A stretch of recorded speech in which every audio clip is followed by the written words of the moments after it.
तर चाकणमधील समस्यांचं निराकरण करण्यासाठी आणि वाहतूक व्यवस्थापनासाठी सरकारने मोठा निर्णय घेतलेला आहे। पुणे जिल्हाधिकाऱ्यांच्या अध्यक्षतेखाली राज्य सरकारकडून 14 सदस्यीय समितीची स्थापना करण्यात आली आहे। चाकणमधील उद्योग बाहेर जात असल्याचा मुद्दा पुढे करत विरोधकांकडून याबाबतचे आरोप करण्यात आलेले होते।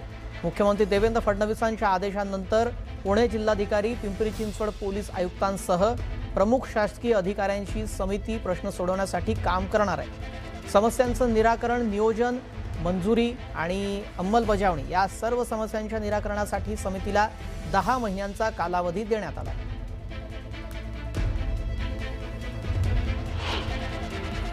चाकणमध्ये असं लक्षात आलं की मुळात समस्या उत्पन्न होण्याचं कारण मल्टिपल अथॉरिटीज आहेत, त्यांचं कोऑर्डिनेशन नसणं हे महत्त्वाचं कारण आहे।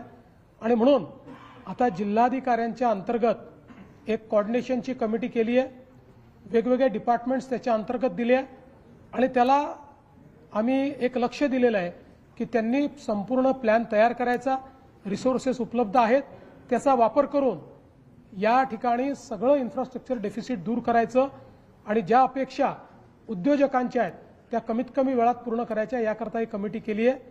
केवळ चाकणच नाही तर पुण्यातल्या इतरही इंडस्ट्रियल एरियाजमध्ये ही कमिटी लक्ष घालेल आणि पुढच्या टप्प्यामध्ये इंडस्ट्रियल टाउनशिप ॲक्टच्या अंतर्गत या ठिकाणी स्थानिक स्वराज्य संस्था तयार करून त्या माध्यमातून इथल्या सगळ्या सोयी निर्माण करण्याचा शासनाचा उद्देश आहे।